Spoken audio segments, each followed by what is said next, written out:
Hello बच्चों, कैसे हैं आप सब। और आज हम लोग 9th क्लास का एनसीईआरटी का चैप्टर नंबर 4 पढ़ने वाले हैं, स्ट्रक्चर ऑफ एन एटम, जिसका पहला लेक्चर है। केमिस्ट्री का लास्ट चैप्टर है आपका 9th क्लास की एनसीईआरटी से। तो पहले हम जो है यहाँ पे स्ट्रक्चर ऑफ एन एटम के बारे में डिस्कस करने वाले हैं। सो लेट स्टार्ट, आपका टाइम वेस्ट नहीं करेंगे। और एक चीज और बहुत ध्यान देने वाली बात है कि ये जो चैप्टर है ये बहुत ही ज्यादा इंपॉर्टेंट चैप्टर है आपका। क्लास 9th में तो है ही है, एज वेल एज ये आपको जो है क्लास 11th में भी मिलेगा। अगर आप आगे क्लास 11th में साइंस स्ट्रीम लेने वाले स्टूडेंट्स हैं तो आपके लिए ये चैप्टर और ज्यादा इंपॉर्टेंट हो जाता है, ठीक है ना। तो इस चैप्टर में मैं जो भी कुछ बताऊंगा स्टार्टिंग से, जो बिल्कुल जीरो से लेके स्टार्ट करेंगे, और जितनी भी चीजें हम लोग यहाँ पे डिस्कस करने वाले हैं वो आप लोगों के लिए आगे तक यूजफुल होने वाली हैं। बहुत सारी चीजों को हम लोग स्टडी करते हैं अलग अलग तरीके से और फिर आपके सामने जो है यहाँ पर रिप्रेजेंट कर देते हैं, ठीक है ना। तो उस जानकारी का, उस नॉलेज का जो है आपको फायदा उठाना है, और देखते हैं आप कैसे फायदा उठाते हैं बड़े ध्यान से। और एक चीज और करिएगा भैया, पेन और कॉपी ले लीजिएगा ताकि साथ ही साथ आप लोग जो है नोट्स प्रिपेयर करते रहे। मेरा पूरा यकीन है कि जो भी मैं बनवा रहा हूँ वो बेस्ट नोट्स होंगे आपके लिए, है ना। तो एक बार ट्राई करिएगा जरूर। ओके, तैयार ना कॉपी पेन लेके? Let start with chapter number 4, structure of an atom, lecture number 1। अब अगर मैं चैप्टर 4 की स्टार्टिंग करूं तो स्ट्रक्चर ऑफ एन एटम है, तो सबसे पहले तो हमको एटम के बारे में नॉलेज पता होनी चाहिए कि एटम होता क्या है ना। तो एटम के बारे में अगर हम लोग बात करें तो हमने बात करी थी स्टार्टिंग में जब ये पढ़ा था कि एटम जो है किसी भी मैटर का इनडिविजिबल पार्टिकल, सबसे छोटा पार्टिकल जिसे हम आगे डिवाइड नहीं कर सकते। इतना हमने डिस्कस कर लिया था। हम यहाँ पे फिर से कोई लिख देते हैं कि इट इज, एटम के बारे में लिख देता हूं, it is the smallest particle which cannot be divided any further। Okay जी, ये वो स्मॉलेस्ट पार्टिकल था जिसे डिवाइड नहीं किया जा सकता आगे, ठीक है ना। लेकिन हुआ क्या, जब इसकी फर्दर स्टडी हम लोगों ने करी तो हमें पता चला कि एटम जो होता है इसके अंदर भी कुछ पार्टिकल्स होते हैं। अब उन पार्टिकल्स को हम लोग सब एटॉमिक पार्टिकल बोलते हैं, जो एटम के अंदर कंसिस्ट होते हैं, ठीक है ना। पहले हमारे पास जितने इंस्ट्रूमेंट थे, ऑपरेटर्स थे, उनके हिसाब से हम लोगों ने आइडिया लगा लिया कि जो एटम है ये स्मॉलेस्ट है, इससे ज्यादा छोटा कुछ नहीं हो सकता, इसे और पार्ट्स में डिवाइड नहीं किया जा सकता। बट जब हमने फर्दर स्टडी करी तो हमको आइडिया लगा इससे भी छोटा कुछ हो सकता है। एटम के अंदर भी कुछ पार्टिकल्स होते हैं जो प्रेजेंट रहते हैं। उन पार्टिकल्स के बारे में हम लोग जो है अभी डिस्कस करेंगे। उन पार्टिकल्स को हम लोग सब एटॉमिक पार्टिकल्स बोल देते हैं। जरा एक एग्जांपल पे ध्यान दो। अगर हम लोग बात करें, मैं देखता हूं जैसे पुलिस में है कुछ, है ना, पुलिस वालों को जिन पे 3 स्टार होते हैं उन्हें हम इंस्पेक्टर बोलते थे कि नहीं, और जिन पे 2 स्टार होते हैं इनको आप क्या बोलते हैं, सब इंस्पेक्टर बोलते हैं। ओके, ऐसे ही भाई इसे सब इंस्पेक्टर क्यों बोला, इसकी जो पोस्ट होगी इनके कंपैरिजन में छोटी होगी कि नहीं, है ना। अगर इसकी पोस्ट छोटी थी इसलिए इंस्पेक्टर के सामने सब वर्ड का इस्तेमाल कर लिया। ऐसे ही एटम के साइज में जो पार्टिकल होंगे उन्हें हम क्या बोलते हैं, एटॉमिक पार्टिकल। एटॉमिक पार्टिकल मैंने मान लिया कि ये जो पार्टिकल है ये एटम के साइज के पार्टिकल है, इसलिए एटॉमिक पार्टिकल बोल दिया हमने। तो सब एटॉमिक पार्टिकल क्या होंगे, हाँ, एटम के साइज से छोटे पार्टिकल्स को हम लोग क्या बोल देते हैं, सब एटॉमिक पार्टिकल्स बोल देते हैं। जैसे ऐसे छोटे छोटे बहुत सारे पार्टिकल्स होंगे, इन सबको आप लोग क्या बोलेंगे, सब एटॉमिक पार्टिकल्स। ओके जी, ये पार्टिकल होते क्या है, स्मॉलर देन एटॉमिक पार्टिकल। तो यहाँ पे मैं लिख देता हूँ साइज ऑफ सब एटॉमिक पार्टिकल, सब atomic particles is smaller than किससे छोटे होते हैं? Atomic particles. ओके, इतनी बात तो समझ आ गई हमें कि जो सब एटॉमिक पार्टिकल होते हैं उनका जो साइज होता है वो एटॉमिक पार्टिकल से छोटा होता है। अब क्वेश्चन हमारे सामने ये आया कि जो सब एटॉमिक पार्टिकल होते हैं ये होते कौन है, इनके नाम क्या है? ठीक है ना, तो इनके नाम बेटा होते हैं, पहला जो सब एटॉमिक पार्टिकल है मैं यहाँ पे लिख देता हूं, सब एटॉमिक पार्टिकल्स ये आपके तीन होते हैं, तीन सब एटॉमिक पार्टिकल होंगे जिनके बारे में हम बात करेंगे। ये होगा आपका इलेक्ट्रॉन, ये होगा आपका प्रोटॉन और ये होगा न्यूट्रॉन। ये तीन सब एटॉमिक पार्टिकल होते हैं। अब इनका अगर मैं रिप्रेजेंटेशन देखूं कि कैसे रिप्रेजेंट करते हैं, तो इलेक्ट्रॉन को E से दिखा देते हैं, प्रोटॉन को P से दिखा देते हैं, न्यूट्रॉन को N से दिखा देते हैं। अब ये जो रिप्रेजेंटेशन है ये कंप्लीटली डिस्क्राइब नहीं कर पा रहा है ना, इसमें कुछ कमी जैसी हमको जो है फील हो रही होती है, तो उस कमी को दूर करते हैं। तो इनको रिप्रेजेंट करने के लिए हम लोग जो है कुछ और भी ऐड कर देते हैं। जैसे यहाँ पे -1 होता है, यहाँ पे 0, यहाँ पे 1, यहाँ 1, यहाँ पे 0 और यहाँ पे 1। तो बेटा ये नीचे जो लिखी हुई चीज होती है ना, इसे आप बोलते हैं चार्ज। मतलब इलेक्ट्रॉन पे जो चार्ज है वो -1 होता है, और इलेक्ट्रॉन ऊपर जो लिखा हुआ होता है इसे आप बोलते हैं मास। मतलब इलेक्ट्रॉन का जो मास है उसे हम 0 मान के चल रहे हैं, कंसीडर कर रहे हैं 0 है नहीं, टेंडिंग टू 0 है। ठीक है ना, टेंडिंग टू 0 वाली चीज को हम लोग कंसीडर 0 कर लेते हैं। जैसे ये भी क्या होगा, आपका चार्ज होगा, और ये क्या होगा आपका 1 यूनिट मास हो जाएगा। इधर भी चार्ज क्या होगा, 0 हो जाएगा।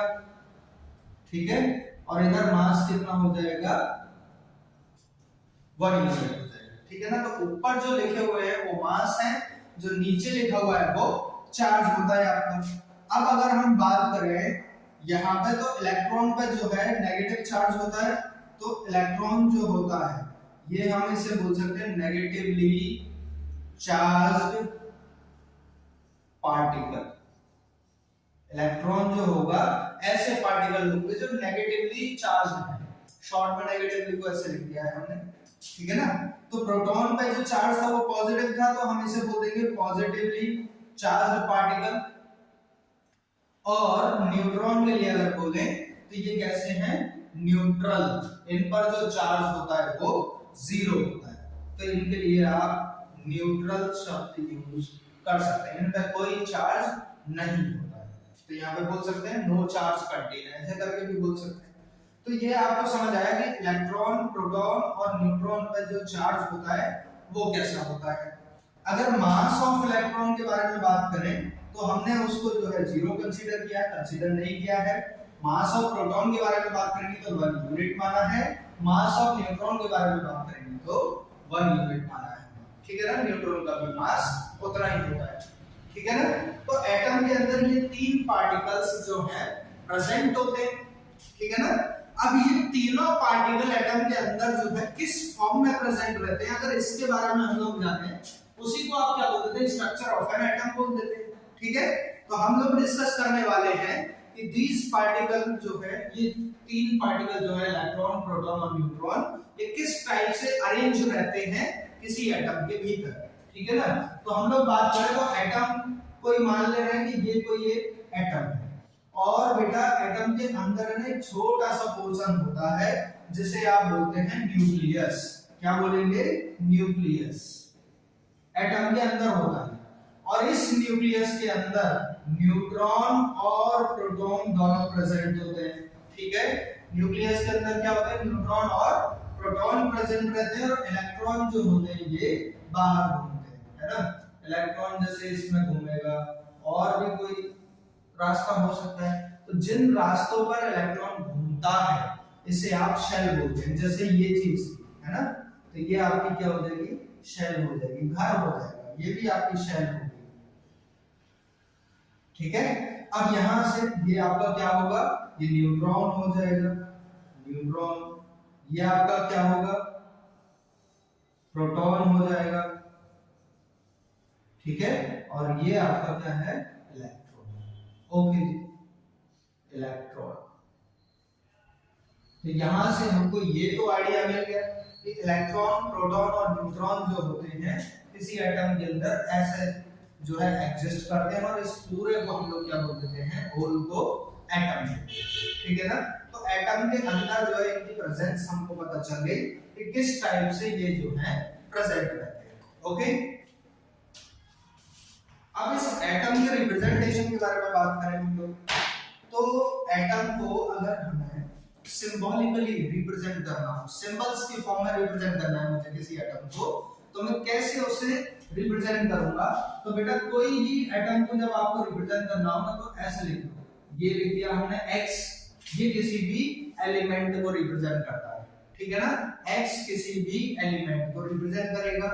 नीचे जो है आपका कोई भी जो नंबर लिखा हुआ होता है वो z होता है, ये एटॉमिक नंबर को रिप्रेजेंट करेगा। और ऊपर लिखा हुआ होता है आपका a, तो ये एटॉमिक मास को रिप्रेजेंट करता है। ठीक है ना, ये आपका बेटा होता है atomic number, atomic number. Okay, और ये जो होता है ये आपका एटॉमिक मास को रिप्रेजेंट करता है, या फिर कभी कभी इसे जो है मास नंबर बोल देते हैं, मास नंबर। ओके जी, और ये जो x है ये आपका किसी एलिमेंट को रिप्रेजेंट करता है। ठीक है, ये किसी एलिमेंट को रिप्रेजेंट करता है। अब देखो क्वेश्चन आ रहा होगा आपके दिमाग में कि सर यहाँ तो आपने बताया कि ये चार्ज है और ये मास है, तो ऊपर वाला तो मास समझ में आ गया, लेकिन नीचे वाले को आपने चार्ज बोला था, और यहाँ पे आप तो बोल रहे हैं एटॉमिक नंबर बोल रहे हैं, है ना। तो बेटा ये ध्यान रखने वाली बात है कि यहाँ पे जो रिप्रेजेंटेशन हो रहा था ये वाला, ये किसी एटम का, किसी एलिमेंट का रिप्रेजेंटेशन नहीं था। ठीक है ना, ये इलेक्ट्रॉन, प्रोटॉन और न्यूट्रॉन का रिप्रेजेंटेशन था। इनके रिप्रेजेंटेशन में हमने चार्ज और मास दिखाया है, जबकि किसी एलिमेंट या एटम के रिप्रेजेंटेशन में बात करेंगे तो यहाँ पर एटॉमिक नंबर और एटॉमिक मास के बारे में हम लोग बात करेंगे। ठीक है, ये चीज समझ में आई बेटा। एटॉमिक मास जो होता है, एटॉमिक मास जो होता है आपका, ये न्यूट्रॉन और प्रोटॉन के सम के बराबर होता है।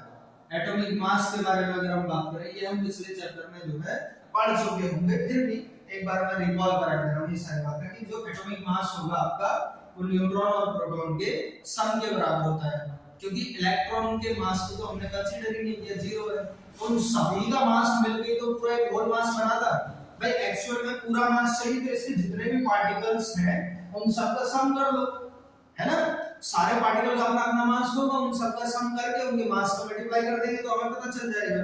ठीक, अब इलेक्ट्रॉन का मास तो जीरो है, तो फिर नंबर ऑफ न्यूट्रॉन और प्रोटॉन ही तो बचे, इन दोनों को जोड़ के जितना भी आ जाएगा वही उसका एटॉमिक मास हो जाएगा। ठीक है, एटॉमिक मास को ऐसे रिप्रेजेंट करते हैं हम लोग।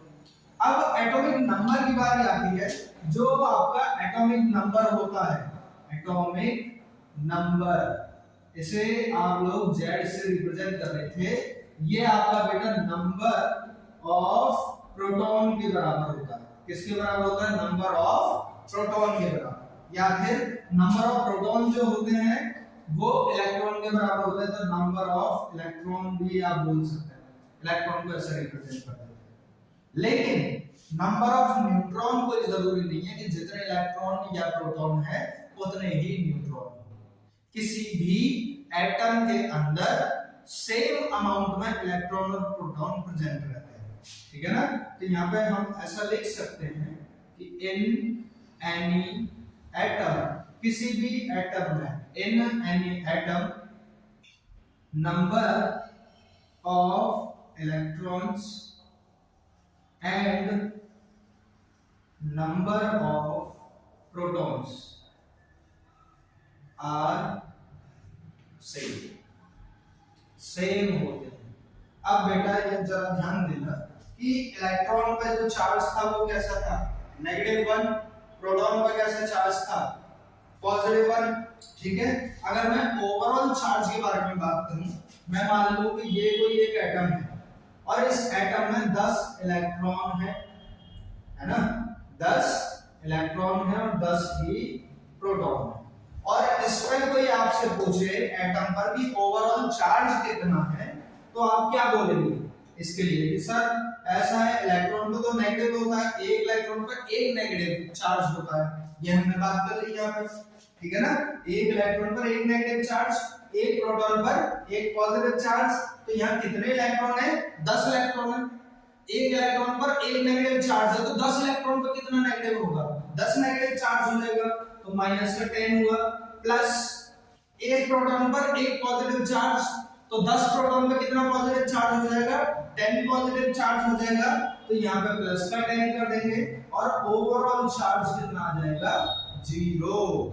इसका मतलब क्या होगा कि जो एटम होता है वो बेटा इलेक्ट्रिकली न्यूट्रल होता है, मतलब जो एटम पर चार्ज की हम बात करें, ओवरऑल चार्ज जो होता है वो क्या होगा, आपका 0 होता है, ठीक है।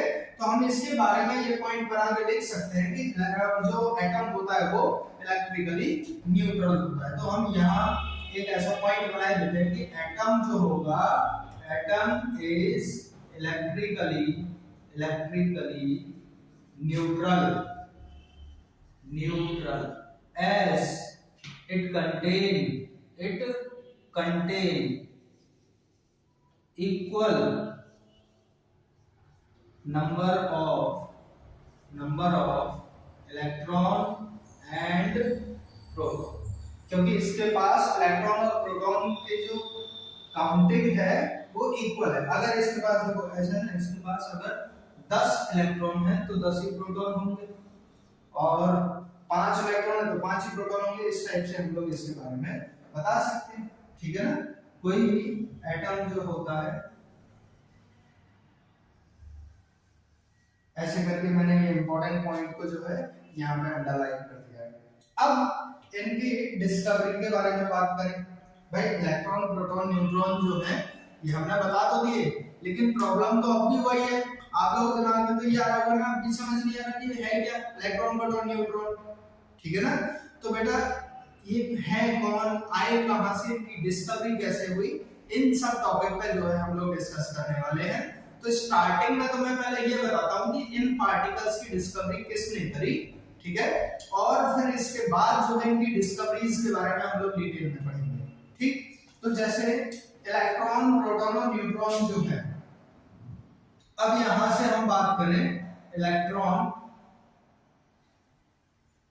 की डिस्कवरी के बारे में। अच्छा चलो, मुझे एक शॉर्ट ट्रिक याद आ रही है, एक शॉर्ट ट्रिक थी, मैं थोड़ा सा रफ कर दूं, स्पेस बना है ना, यहां से हम इसे रफ कर दे रहे हैं, स्क्रीनशॉट ले लिया। अब हम बात करें यहां से, तो बेटा एक राइमिंग वर्ड है, हिंदी का है, ईंट पर नाच। इस पर ध्यान देना, ई का मतलब होता है इलेक्ट्रॉन, ठीक है, इलेक्ट्रॉन के लिए ई का यूज हुआ, और टॉ से होता है थॉमसन। हिंदी में जो है हम लोग थॉमसन को टॉमसन बोलते हैं, ठीक है ना, इसलिए टॉ बोल देते हैं उसे। ओके जी, तो इसकी जो डिस्कवरी करी थी ना, वो करी थी जे थॉमसन ने, ऐसे करके हम लोग जो है याद रख सकते हैं, जे थॉमसन। फिर पास से हो गया प्रोटॉन। ओके जी, प्रोटॉन की डिस्कवरी किसने करी थी, रदरफोर्ड ने, रदरफोर्ड। और ना से हो गया न्यूट्रॉन, इसकी जो डिस्कवरी करी होगी वो जेम्स चैडविक,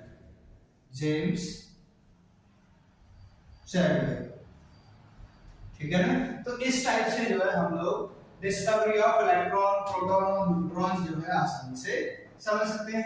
बस अभी तो फिलहाल में हमने ये बताया है कि इलेक्ट्रॉन, प्रोटॉन की जो और न्यूट्रॉन की जो डिस्कवरी थी वो किसने करी थी।